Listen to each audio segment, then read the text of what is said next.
few years ago I read that you were part of an interfaith peace summit for Africa, which you in the press described as having the possibility of leading to possibly an African Renaissance. Mm-hmm.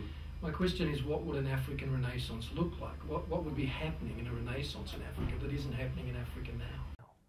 Well, I think first of all, you know, we meet with the President Mbeki every 3 months or so, sometimes for a day. I think that I've been fortunate enough to be thrown in with other people, with other religions, with other Christian leaders from different backgrounds. And it was so wholesome and so important to how I framed and understood things and started to deal with issues beyond where we were at. And I think there's over 30 major problems in Africa, starting from poverty to health, to dictatorship, to colonialism that destroyed a lot of the country's communications. There were just certain roads only built to go and get the mines, the diamonds, no schools, no hospitals, nothing like that was ever developed, no running water. So in with colonialism came no communication with grassroots. You could do something in the capital and they would never even know that it's existed in the rural area. So these were all the challenges, dishonesty, immorality on the basis of funds missing. These are all the issues that have to be addressed.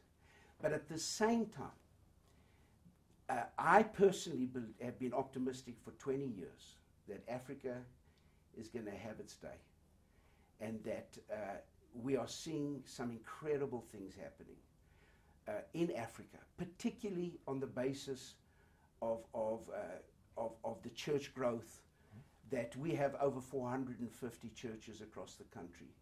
Over 1.5 million now people attend our church across the nation. That dealing with a person that's come out of the background that Africans have, their humility, their ability to seize the moment, the heartache that they've been through has produced a special kind of person. And I think, like, you know, the definition of, I think in the Eastern Chinese vocabulary is that opportunity and crisis are one word type of thing. That's what we sit with. But I think that racialism as well is a major, it could be in reverse or it could be on the basis of the past. In our nation, people have come to see each and every one of us with the same self-worth. So we've come to that level, and thank God for that. It's been a miracle to get to that level. But now the challenge is reconciliation.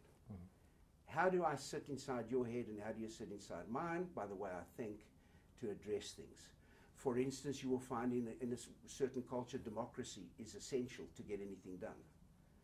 In another culture, dictatorship is what, and just going ahead and doing it without consultation is another. So you've got to start to work through that. And I think people still disguise themselves in many different ways. For instance, with us, a lot of our people have hidden behind the shield of faith rather than taking it up.